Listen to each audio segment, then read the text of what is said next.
যশোরের বেনাপোল সীমান্তে অভিযান চালিয়ে ২৫ কেজি ভারতীয় গাঁজা, মাদকদ্রব্য এবং অন্যান্য চোরাচালানি মালামাল জব্দ করেছে বর্ডার গার্ড বাংলাদেশ বিজিবি। আজ বৃহস্পতিবার ১২ জুন যশোর ৪৯ বিজিবির ব্যাটালিয়নের টহল দল ধ্যানখোলা ও বেনাপোল বিওপি এবং আমরাখালী চেকপোস্টের সীমান্ত এলাকায় মাদকদ্রব্য ও চোরাচালান বিরোধী অভিযান চালিয়ে এসব মালামাল জব্দ করে। জব্দকৃত মালামালের আনুমানিক মূল্য ৩,৮০,৭৮৫ টাকা।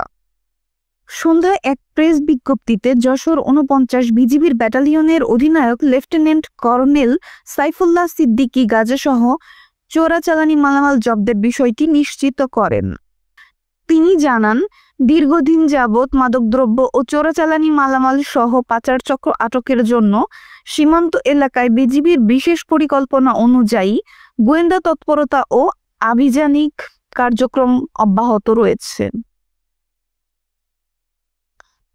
তিনি আরো বলেন, একই ধারাবাহিকতায় যশোর ব্যাটালিয়নের দায়িত্বপূর্ণ সীমান্তবর্তী এলাকায় নিয়মিতভাবে অভিযান পরিচালনা করে মাদকদ্রব্য এবং বিভিন্ন ধরনের চোরাচালানি মালামাল জব্দ করতে সক্ষম হচ্ছে।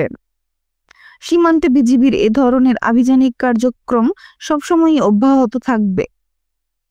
যশোর প্রতিনিধি ওসমান গনির তথ্যচিত্রে আমি আলপনা আক্তার তৃষা, মিশন 90।